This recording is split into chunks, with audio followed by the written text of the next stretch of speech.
again to my YouTube channel. Bali, 3 hours yung tulog. Ano itsura? Itsura ng 3 hours lang ang tulog. Pupunta kami ng Dalarama guys. May pinapabili. Isot mo pa kagabi. May pinapabili kasi si Mama Aida. Ano daw? Siplak, no? Ayan. Kasi kanina sabi ni Mama, tinanong ko sila kanamusta ko kung nakatulog. Sabi ni Mama nakatulog daw sila. Tapos tanong ko kung kumain na. Nagluto daw silang oatmeal. Tapos nagkain sila ng apple daw. Tapos kanina nagtatanong si Mama kung dito ata. Dito sa kabila. Tinatanong sa akin ni Mama kung okay pa daw yung kanin. Sabi ko sinaing lang natin yung kagabi bago tayo magsundo sa kanila. Tapos nasan daw yung pinapa-air fryer mo? Yung barbecue. Oo nga sinabi ko kung nasaan. Tapos tinanggal ata nila yung stick kasi hindi nga kasya sa ano. Hindi kasya dun sa air fryer. Ewan ko lang kung nagkaigi sila Mama. Tapos sinanap ni Mama yung water. Diba?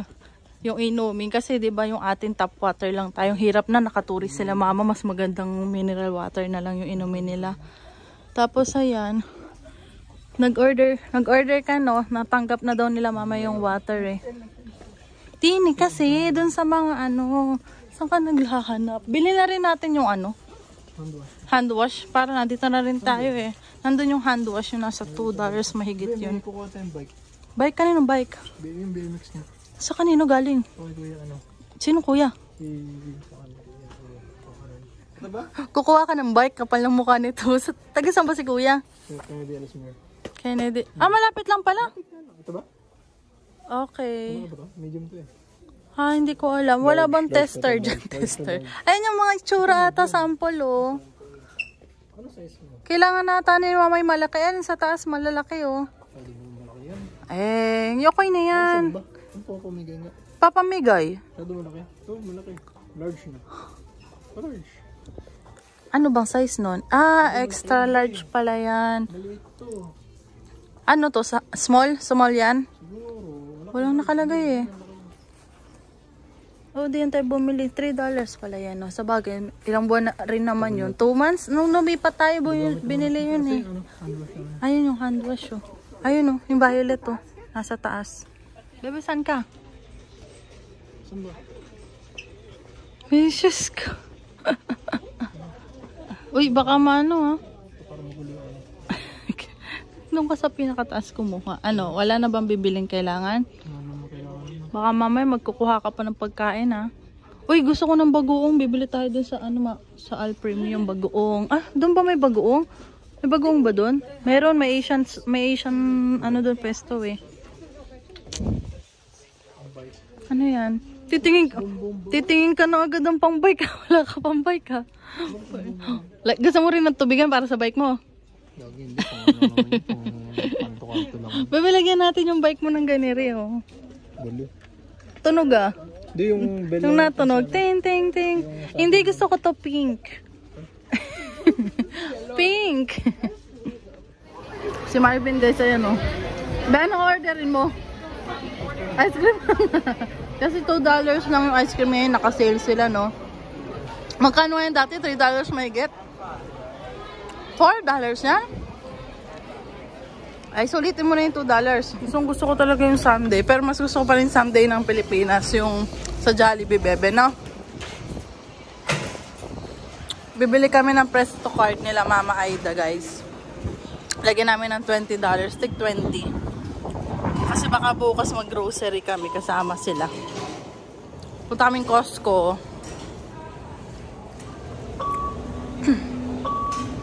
20. Saan tayo pupunta? Ha? Wala, inubusan mo ako eh. Kukunin namin yung bike niya daw. Bike yun? Magbabike ka na? Ay, pauwi lang. Paano ako? Dami mga apartment dito. Ang ganda oh. Tapos yung bus lang doon. Yung Pilipina pala yung ano yung nag-i-stop doon yung babae. Tinatanong ko naghanap kami ng apartment guys. Sabi may kukunin lang po kami. Ha? Ayan na guys. Dala na namin yung bike. Biking ko na daw dito sabi ni kuya. Ayan ang bike. May Bike na si Marvin. Thank you, kuya. Ayan na si Marvin. Wow. Be, yung pang skating naman yung sa akin na lang. Ito, naman tong batang asawa ko. Nakangiti. Oh, may bike na siya. Sa park? Kaya ba ako angkas dyan? Angkas mo ako. Ang taas nga, no? Hindi ko abot masyado. Baba ba? Pag tinaasa, huwag ka na magagalaw dyan, baka makasira ka. Mag-aral ka sa YouTube paano paggandahin ng bike, be. Paggandahin mo ng ano. Mga pwede mong ilagay dyan. Malambot ba, be? Malambot ba? Hindi ko alam eh. Guys, ang ganda, tumubo na. Cute. Sila Mama Aida kaya lumabas na? Hindi ba sila nalabas para maarawan sila? Kung saan mo pwedeng ilagay. Diyan mo muna ilagay. Tapos sabihin mo na lang kay Tito mamaya. Tara na, let's go. Yung mga halaman, no? Ayan na yung water na in-order ni Marvin kanina. Ilang piraso ba yan? Bigat ba? Ayan na yung coloring book ko, guys. Pang ano yung pampa-ano ng stress. Pampawala. Ay, nalaglag. Yan, nagbubukas na sila mama ng maleta. Ay, cashew, be. Payong. Ito. Mahal na dito, ma. Payong. Padala rin kami ng payong. Uy, chicharon. Ito yung mga botard. Yan.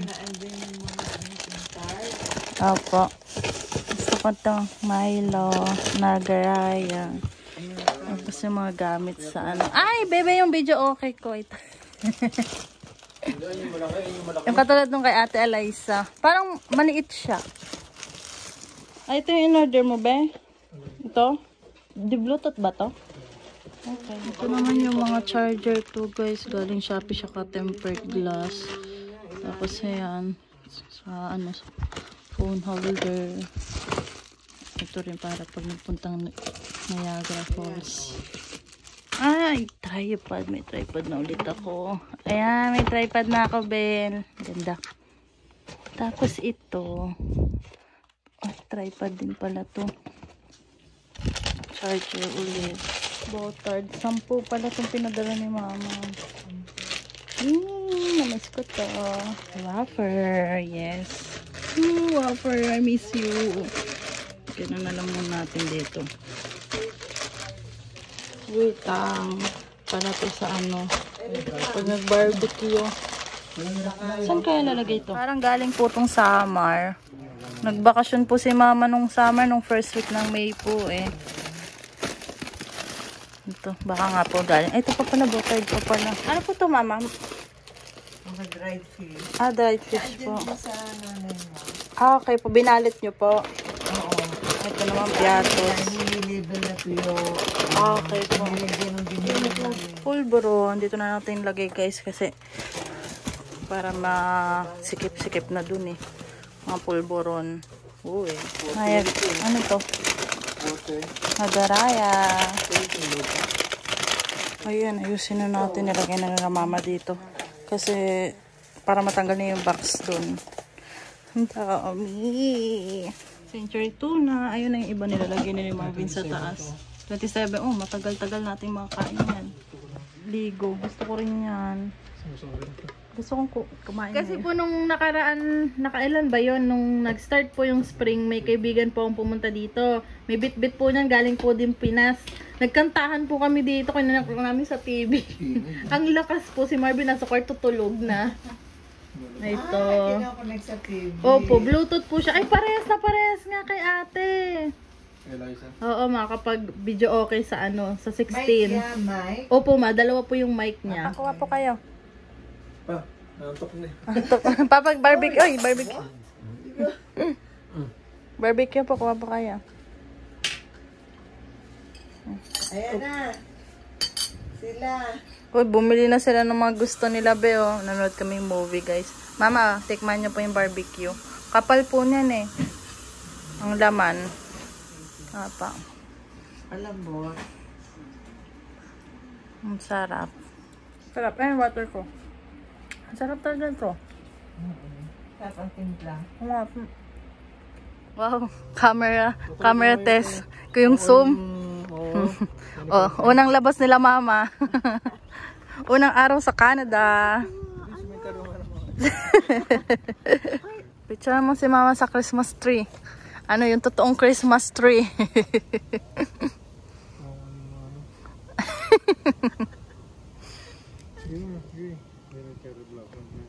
Dalawa sila.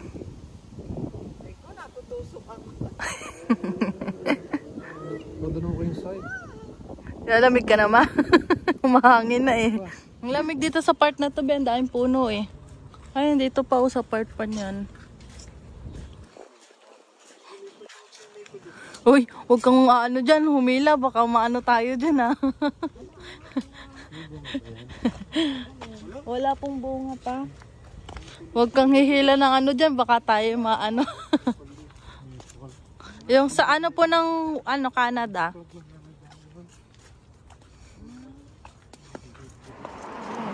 Alin ba? Ayos tayo. Ito mo yung nagpa-practice. Titigil. Layo masyado. Layo masyado yung tigil. Ay, may ano, bulaklak ko. Safe dito eh. Dapat mapicturean. Sayang oh. Nasa kabila yun oh. Picture mo sila mama. Oo. Galingan mo ang kuha mo dyan, Marvin. Yung kita yung mga white na ano, bulaklak.